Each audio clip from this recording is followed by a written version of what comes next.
Mulheres das Águas Livres, o podcast da EPAL, onde se pretende dar visibilidade às mulheres inspiradoras cujo esforço e dedicação dão valor à empresa e ao setor da água. Olá, este é o Mulheres das Águas Livres, o podcast da EPAL, onde se pretende dar visibilidade às mulheres inspiradoras cujo esforço e dedicação dão valor à empresa e ao setor da água. O meu nome é Alexandra Cristóvão e lidero a Direção de Sustentabilidade Empresarial da EPAL e Águas do Val do Tejo. Hoje temos connosco a Leonor Amaral, doutorada em Engenharia Sanitária pela Universidade Nova de Lisboa e professora associada com nomeação definitiva na Faculdade de Ciências e Tecnologia, onde leciona diversas unidades curriculares, maioritariamente na área da Engenharia Sanitária. Participa em júris de doutoramento, é orientadora científica de teses de doutoramento, dissertações de mestrado, relatórios de atividade profissional e estágios. É membro integrado do Centro de Investigação em Ambiente e Sustentabilidade da NOVA, na área de investigação de Sustainable Water and Resources Recovery, onde desenvolve maioritariamente a sua atividade como investigadora. É autora de publicações em revistas científicas e comunicações em congressos e conferências nacionais e internacionais. Participou e co-coordenou de estudos relevantes na área de âmbito nacional, tais como o Inventário Nacional de Sistemas de Abastecimento de Água e de Águas Residuais, o Inventário dos Resíduos Industriais e a identificação dos locais contaminados com resíduos industriais, entre outros.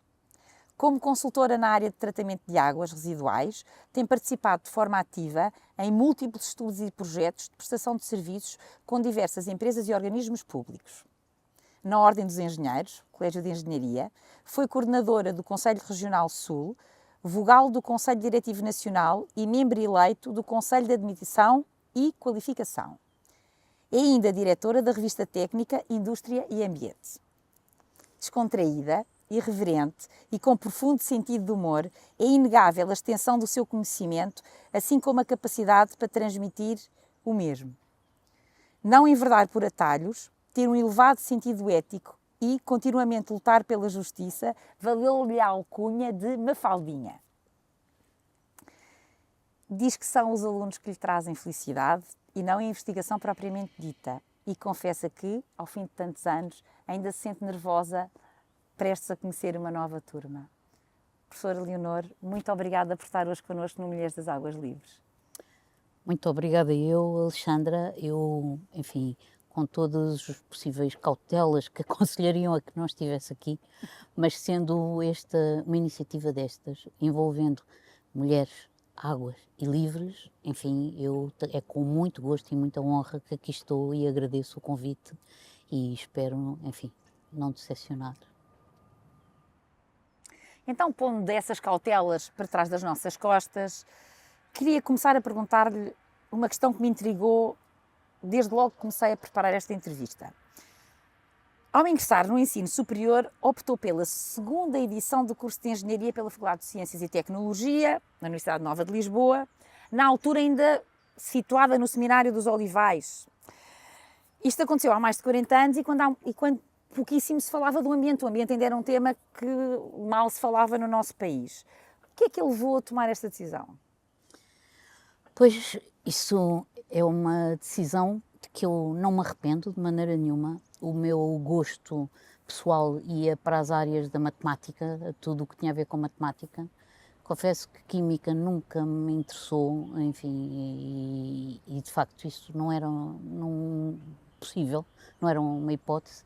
E, portanto, mas tinha uma coisa que me inibiu de ir para a matemática, que era a minha irmã mais velha, que andava em matemática. Isto não devia dizer assim, que eu dou-me maravilhosamente com as minhas irmãs, mas a minha ânsia de liberdade, pronto, e que sou uma pessoa, se calhar, não demasiado pacata, e, portanto, disse assim, não posso ir para um sítio onde me estão a ver. E, portanto, encontrei, nem lhe sei dizer como, um folheto com este curso. E eu pensei, aqui está uma coisa que cobre uma data de áreas, de facto sabia-se muito pouco de ambiente. A ideia que havia era quase que era para anilhar pássaros, para dizer a verdade, que eram assim as coisas mais visíveis, que havia uma organização que tratava disso. Eu tentei, mas não me dei bem com os pássaros, diga-se. E efetivamente resolvi escolher Engenharia do Ambiente em primeiro lugar e nunca tive qualquer espécie de obstáculo por parte da família, apesar do meu pai ser engenheiro, e portanto a família recebeu sempre tudo bem, e disse, logo se vê o que é que vai acontecer. E portanto a ânsia só se pôs mais no quarto ano, quando pensámos assim, o que é que vamos fazer quando acabarmos isto? Porque de facto não havia percurso feito à nossa frente nas áreas de ambiente. Terminada a licenciatura em Engenharia do Ambiente, ingressou no mestrado em Engenharia Sanitária e começou a trabalhar em part-time no Gabinete de Estudos e Planeamento do Ministério do Ambiente. Posteriormente, acabou por decidir seguir uma carreira académica com o desenvolvimento de um doutoramento também em Engenharia Sanitária. O que é que, apesar de já ter tido uma experiência numa área mais empresarial, a levou a escolher pelo caminho da academia e do doutoramento? Enfim, eu de facto comecei a fazer um mestrado e eu comecei a trabalhar em part-time no Gabinete de Estudos e Projetos, que era ali no Saldanha, portanto num edifício icónico. E na altura, de facto, estávamos no tempo do Capucho e enfim, desculpem, o Pimentinha, que era o secretário de Estado, muito ativo nessas coisas.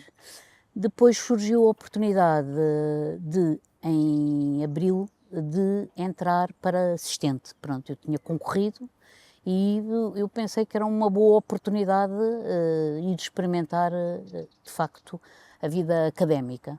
E isso permitiu-me também terminar o mestrado, porque o mestrado eram 2 anos de escolaridade e depois ainda a tese. Depois, quando acabei o mestrado, a bem da verdade, a minha intenção era sair da faculdade e a coisa passou-se, quer dizer, reinventámos ali um pouco com a intervenção do professor Fernando Santana, com quem, que era, enfim, um amigo, com quem fui jantar, e reinventámos ali assim a tragédia da Rua das Flores, na Praça das Flores, depois do jantar. Eu anunciei-lhe que me ia embora e ele perguntou-me se eu queria trabalhar com ele. E, portanto, fizemos um volte-face e trabalhar com ele era uma coisa entusiasmante para qualquer um que o conhecesse. E, portanto, eu disse, ok, não me vou embora, então eu fico aqui e, portanto, acabei por não sair. Sou das pessoas que entrei na escola, portanto, não sei, aos 7 anos e ainda não saí, ainda estou na escola, portanto, tenho dificuldades de aprendizagem evidentes. Eu não diria dessa maneira, mas tenho a certeza que a escola ganha muito com isso também. Como uma pessoa que tem estado na escola desde os 7 anos e como uma pessoa que continua a dar aulas ativamente e como uma pessoa que acompanha teses de mestrado, teses de doutoramento, estágios, etc., como é que considera que a academia está a conseguir dar resposta ao desafio de manter as aulas interessantes para uma geração que está tão habituada a ter estímulos tão constantes e que mudam tão rapidamente? Pois, isso é uma dificuldade muito grande, é uma pessoa ter os alunos, que são os alunos que no fundo tenham gosto por aquilo que estão a estudar, e isso às vezes é difícil fazê-los despertar esse gosto pelas matérias, porque os alunos que estão em ambiente são alunos que apanham uma diversidade de áreas muito grandes, não é? Portanto, de coisas muito diversas. E isso, portanto, há uns que se dirigem para uns campos, outros para outros, e às vezes geram-se ali assim situações de desmotivação em determinado tipo de matérias, o que é absolutamente normal numa área tão vasta quanto essas. Se me disser assim como é que é possível, enfim, eu posso lhe dizer que existem experiências, algumas pedagógicas, que estão a ser ensaiadas na faculdade e noutras escolas também, mas mesmo lá na faculdade, tem-se tentado sempre, no fundo, envolver os alunos em atividades. Eu posso dizer, daquilo que eu aprendi precisamente com o professor Santana, os meus testes são sempre testes de consulta. Nunca levam um exercício resolvido para a aula, portanto os alunos intervêm sempre o tempo inteiro. Eu não levo máquina de calcular, mas eles têm que levar porque são aula porque dependo deles para isso. E muitas vezes brinco com eles, tenho que lhes contar sempre a história do Lourenço da Arábia, que é um filme que eles já não viram, porque já não são desse tempo, mas digo-lhes sempre que é um sítio onde as pessoas se perdem no deserto. E então digo-lhes que isso pode ser o código, em vez de dizerem não estou a perceber, podem dizer que sentem areia nos sapatos ou que têm areia nos pés. E quando tem areia nos pés eu volto atrás e, portanto, vou buscar algum, que é para não ter que fazer grandes caminhadas no deserto, e, portanto, eles usam esse tipo de... "Professora, já te sinto aqui um areiãozito", não é? E, portanto, eu acho que é preciso fazer com que eles sintam que estão a participar das aulas, pronto, sem dúvida.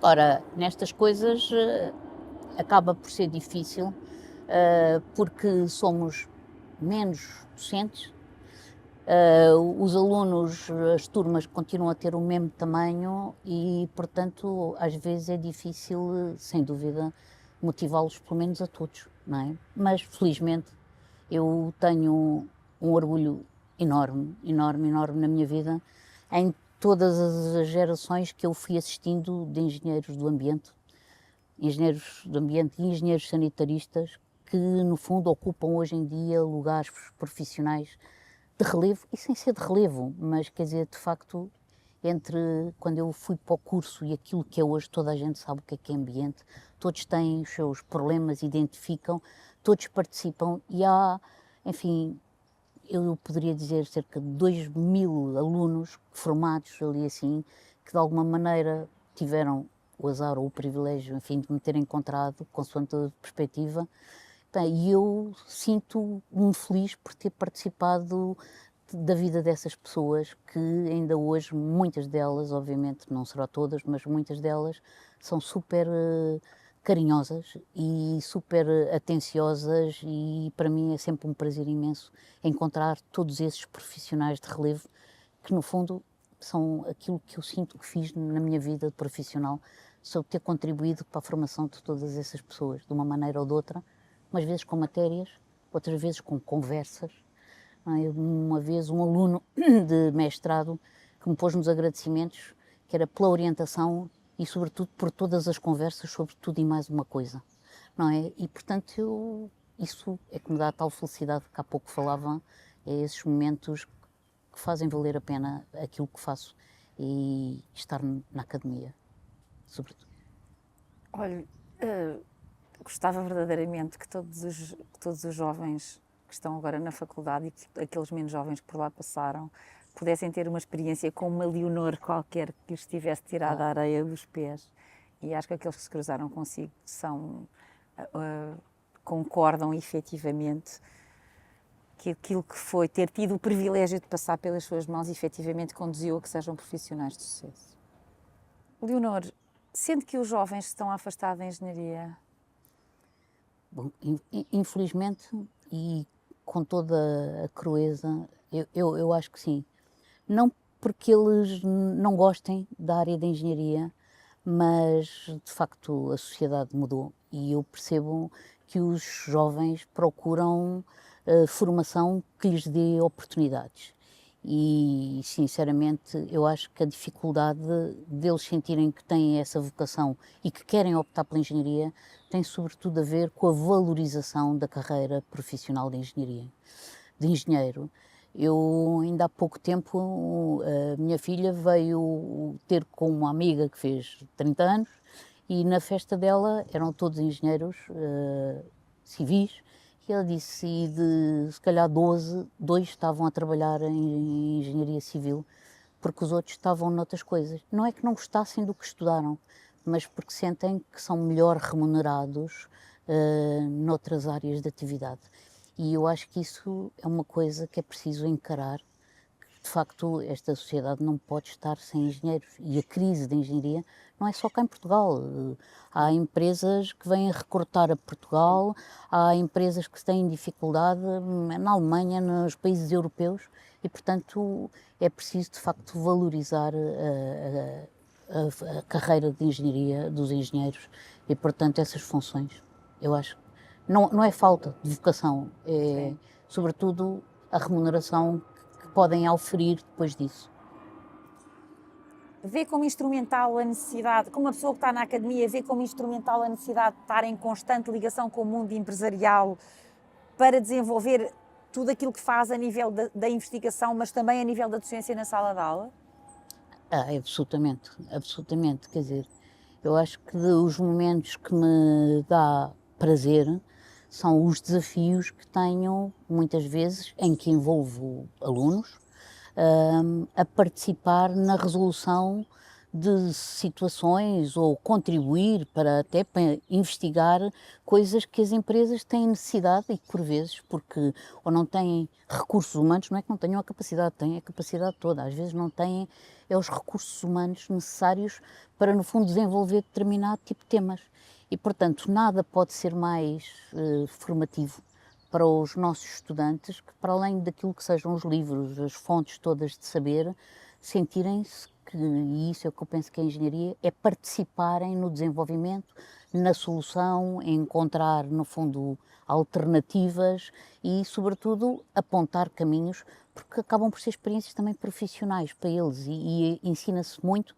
daquilo que não é matéria, mas que é aquilo que faz deles bons profissionais e, portanto, eu acho que isso é fundamental. E na parte de quem está nas empresas acaba por ser também muito rico, porque a pessoa está, não é presa na rotina, mas de alguma forma está condicionado na sua rotina, portanto vir alguém de fora da academia é um apoio que acaba por ser também nevrálgico para se conseguir endereçar alguns desafios. Certo. E eu tenho tido com várias empresas, por exemplo, muitas as teses, sobretudo as dissertações, não é tantas teses, as dissertações de mestrado, normalmente faço-as sempre em parceria com empresas, porque os alunos sentem que mais do que estar a estudar um tema que é apenas bibliográfico, que é fazer uma experiência que pode não sair dali, eles sentem que estão a contribuir e eu acho que hoje os nossos jovens gostam de sentir que contribuem para a sociedade e de uma maneira geral os estudantes de Engenharia do Ambiente todos têm uma certa causa, não é? E portanto sentem que estão a ajudar a resolver e sentem sobretudo um contributo das empresas a serem formados naquilo que é a prática. Pronto, que nas escolas não há tempo para isso, nem há espaço para isso e, portanto, eu acho que essa ligação é fundamental e inestimável e não deve nunca ser abandonada. Isso, para mim, é crítico mesmo. Confesso que ainda tive para pedir ao ChatGPT que fizesse as perguntas desta nossa entrevista. Não fiz, mas gostava de lhe perguntar como é que vê este advento da inteligência artificial e o seu impacto no ensino. Como é que vê os desafios que se colocam? Eu vejo, enfim, com bons olhos, no sentido que ferramentas são sempre coisas boas, não é? Quer dizer, isto para uma pessoa que começou a estudar, e quando comecei a estudar não havia Excel, não é? Pronto. E, portanto, eu hoje não vivo sem Excel e, portanto, transformo tudo em Excel. Até a gramática, quando estudei com a minha filha, tinha a gramática em Excel. Pronto, tudo está em Excel. Portanto, é uma verdadeira, vamos dizer, obsessão. Pronto. Mas, para além disso, portanto, tudo aquilo que sejam ferramentas, eu acho que são coisas boas. A única coisa que eu acho é que tem que ser usado com cuidado e, sobretudo, alertado, e isso depois tem a ver com o feedback que, por exemplo, que os docentes possam dar, no sentido de não deixar nunca que os estudantes deixem de usar o seu sentido crítico face aos resultados, porque senão eles não aprendem, quer dizer, não refletem sobre as coisas. E às vezes, como já disse, quer dizer, eu não quero que eles saibam nada de cor, eu também não sei nada de cor, sou incapaz. E, portanto, não preciso que eles saibam coisas de cor, preciso que saibam pensar. E, portanto, quando, por e simplesmente, entregam uma coisa que lhes foi entregue por uma ferramenta, sem usarem o seu sentido crítico, vamos dizer que é uma inutilidade mútua. E, portanto, não serve para nada. Portanto, se ninguém os questionar sobre aquilo que ali está, e isso, ao contrário daquilo que se pensa, vai exigir mais tempo dos docentes para poderem interagir cada vez mais do ponto de vista pessoal. Portanto, as massificações que hoje existem bastante, que é, no fundo, redução de recursos humanos cada vez e temos menos aulas presenciais, eu não estou a dizer que tenham que ser aulas, mas tem que estar previsto sessões em que uma pessoa possa interagir com os alunos, porque senão não tarda estão a dizer que, sei lá, que o rio corre para a nascente em vez de correr para a foz, ou porque por acaso o ChatGPT lhes disse isso, ou outra ferramenta qualquer. E, portanto, é preciso tempo para interagir. Tempo e enfoque, não só na parte teórica, como também na parte de relacionamento com os alunos propriamente dito. Nós, quer dizer, já temos, Eu tenho colegas que já fizeram, enfim, que já têm estado a dar conta de trabalhos realizados no CHET, portanto, sobretudo unidades curriculares que são muito feitas com trabalhos, Sim. e portanto, e eles dão conta, obviamente, chamam os alunos, pronto, mas é preciso, de facto, uma formação alargada de todos nós, docentes, por um lado, e por outro lado, é preciso dizer às pessoas que não vale a pena, mas isso, quer dizer, mesmo sem as ferramentas de inteligência artificial, não vale a pena mandar fazer trabalhos se não se corrigem. Não vale a pena mandar entregar relatórios se uma pessoa não lhes diz isso não se faz assim, faz de outra maneira. Não é uma questão só de caixa postal, não é entregou o trabalho, toma lá a nota, pronto, não. Se não houver interação, eu acho que se perde a dimensão toda, enfim, humana daquilo que não é só apenas transmitir conhecimento, é a tal formação, estimular o sentido crítico. Ou seja, o chat só é um risco se o processo terminar na entrega do trabalho, porque se o processo for um processo efetivamente completo, deixa de ser um risco.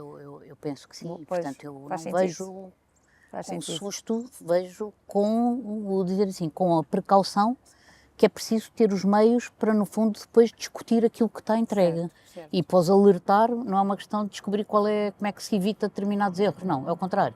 Então vamos aqui discutir o que me acabou de entregar. Pronto. E, portanto, aí assim não acho que haja problema, sinceramente.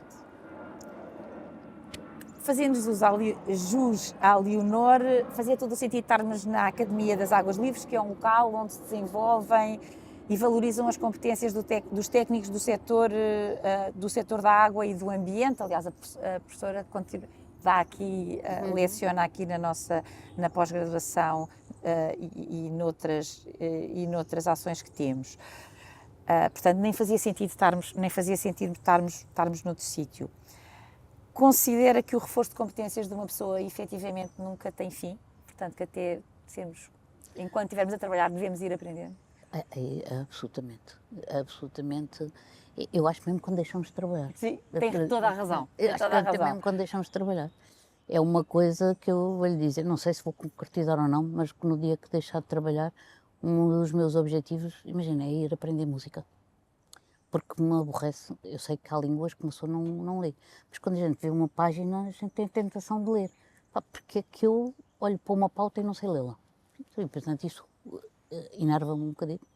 E, portanto, é uma das coisas que eu gostaria de vir a aprender. Pronto, não sei se os vizinhos vão estar de acordo.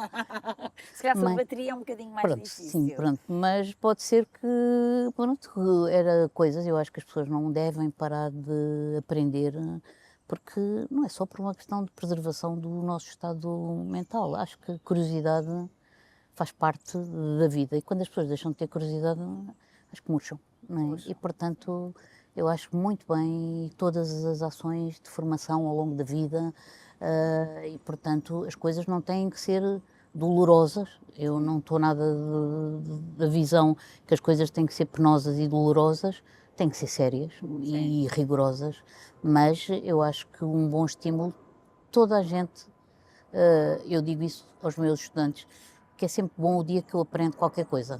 Há dias que aprendo com lágrimas, pronto, mas mesmo nos dias que aprendo com lágrimas, sei que aquele erro não volto a cometer, ou vou tentar. Pronto, e portanto, mas é um dia bom, porque fiquei a saber que há uma coisa que não se deve fazer, pronto. E portanto, todos os outros, mesmo que sejam um truquezinho, sei lá, no computador, é um dia bom, porque aprendemos qualquer coisa, não é? Acrescentamos, portanto, estamos mais valorizados e, portanto, eu acho que isso, sem dúvida, eu defendo que se deve continuar. Diversificando do mesmo, se for o caso disso, vamos aprender cozinha, música, outras coisas completamente diferentes. Não digo que vá para paraquedismo, não estou a ver convocação para isso, mas assim, outras coisas, sem dúvida, sem dúvida. A professora já tem uma carreira tão longa no ambiente. Como é que olha para os temas com os quais nos debatemos? O planeta se debate como o aquecimento global, as alterações climáticas, em Portugal a esquecer da água. Sente-se mais apreensiva do que há uns anos, mais tranquila? Como é que olha para estes desafios? Eu vou lhe dizer, não, eu acho que é um momento de apreensão para todos nós. e vou tentar não falar disso, mas dizer assim, a conjuntura internacional não está favorável. Pois não. Pronto, e portanto, eu acho que de facto, alguns dos avanços que tivemos nos últimos anos, de algum modo, eu sinto-os em risco muitas coisas. As alterações climáticas, pode haver quem negue, eu não nego de maneira nenhuma. Incomoda-me, por vezes, a possível, por exemplo, relativização daquilo que é a importância da água, que muitas vezes não aparece nas primeiras preocupações. E a gente pensa que o problema da água em África ou noutros países, pá, e a água é crítica, não é? Quer dizer, para mim, lá está, a água é liberdade, porque sem água a gente não só não vive, mas tudo depende de facto da água e todas estas novas tendências que a gente fala, desde as economias circulares, tudo isso. Pá, não há nada mais circular do que a água, porque o ciclo da água é aquele que se cumpre diariamente de uma forma, ele já é circular, portanto o movimento já é esse. E no entanto as pessoas tendem a dizer assim, temos água na torneira, puxo o autocolismo e portanto estamos resolvidos. E isso não é verdade, do ponto de vista daquilo que seja a produtividade agrícola, o crescimento da população. Portanto, se alguém me quiser dizer que se avançou muito em matéria de ambiente, sem dúvida, pá, loucuras mesmo, quer dizer, ninguém imagina. Eu, quando fiz o curso, havia uma estação, que era a estação de Frielas, quando fiz o curso de mestrado, a estação de Frielas, e que hoje em dia a estação antiga de Frielas parece a despensa dentro da estação nova, não é? E, portanto, essa dimensão de tudo aquilo, o milagre que aconteceu no setor da água e do saneamento, que de facto é aí que eu tenho o tal orgulho de ter lidado com tantos que estiveram envolvidos nesse milagre de forma direta, e todo esse milagre aconteceu, mas de facto agora os desafios são outros e são maiores, porque não se descobriram, a população cresceu, portanto tem que se encontrar coisas muito mais inovadoras, soluções muito mais inovadoras, do ponto de vista, não é apenas infraestruturar, vai ser preciso reabilitar. Tá, os desafios são muito maiores, com toda a panóplia, já não vou falar, enfim, da nova diretiva das águas residuais, mas só o abastecimento, quer dizer, é uma preocupação, o que é que vai ser preciso legislar e, portanto, como digo, a conjuntura política, enfim, não nos deixa descansados de maneira nenhuma. E quem tentar dizer que se avançou muito e está tudo feito na área de ambiente, é falso. Porque eu acho que há coisas que uma pessoa pode deixar, imagina, pode-se deixar de utilizar gases, os CFCs, que se usavam nos frigoríficos, pode-se deixar de usar. Mas não se vai deixar de precisar de beber água. E quando nós bebemos, devolvemos. E, portanto, quando a gente devolve, é preciso fazer qualquer coisa. E, portanto, mas não só, quer dizer, os problemas todos daquilo que seja a produção, as emissões. Portanto, há tanto, e de facto eu acho que em matéria de ambiente alargou-se a visão, portanto já não estamos só a fazer, criar as tais estruturas, agora é preciso cuidar disto tudo, que se calhar em muitos casos está mais degradado daquilo que estava quando começámos a pensar isto, enfim, anos 80, nos limites do crescimento, e portanto do ponto de vista dos próprios ecossistemas, eu acho que a ameaça não deixa de estar maior, ainda que as ações de prevenção, etc., tenham maior visibilidade. Mas a ameaça, eu acho que ela existe e, portanto, vai ser preciso ser bastante criativos e inventivos, e a área de ambiente não se esgotou, não está resolvida de maneira nenhuma. Isso vai continuar. Portanto, não acho que seja uma profissão que não tenha futuro. Pelo contrário. Eventualmente até com desafios maiores, como estava a dizer. Eu acho, sinceramente. Para preparar esta entrevista, falei com inúmeras pessoas que foram seus alunos. Na EPAL Águas do Vale do Tejo há inúmeros, nas empresas do Grupo Águas de Portugal há inúmeros, e todos foram unânimes naquilo que disseram de si. A Leonor influenciou e influencia as gerações que moldam o presente e que vão moldar durante muito tempo o futuro do ambiente no nosso país. Como é que se sente ouvir isto? Sinto que eles são os queridos, e pronto, e posso classificá-los todos na qualidade de pandas. Pronto. Porque normalmente os pandas são queridos e, portanto, claro que é muita generosidade da parte deles. Pronto, eu posso dizer que sinto-me honrada, dizer que os toquei, pronto, porque eu acho que é isso que dá sentido à nossa vida, é a gente tocar pessoas, de umas maneiras ou de outras, não tem que ser só em termos de matérias, é nas outras coisas todas da vida.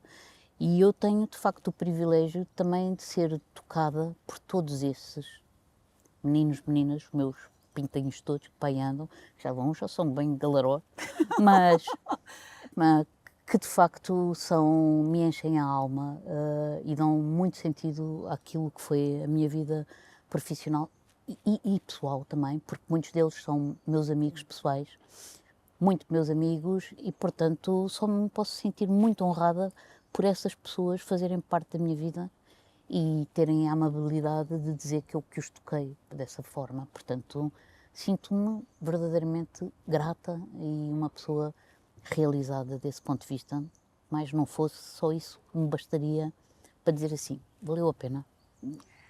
Então, resta-me agradecer em meu nome e em nome deles.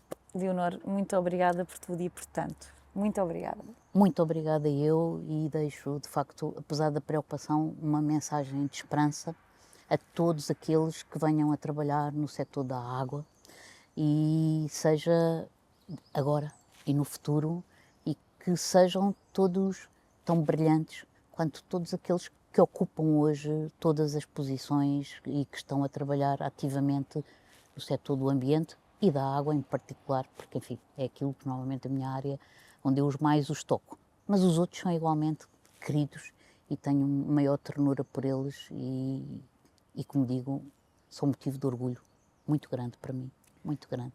E não há melhor do que este repto que a Leonor nos deixa a todos.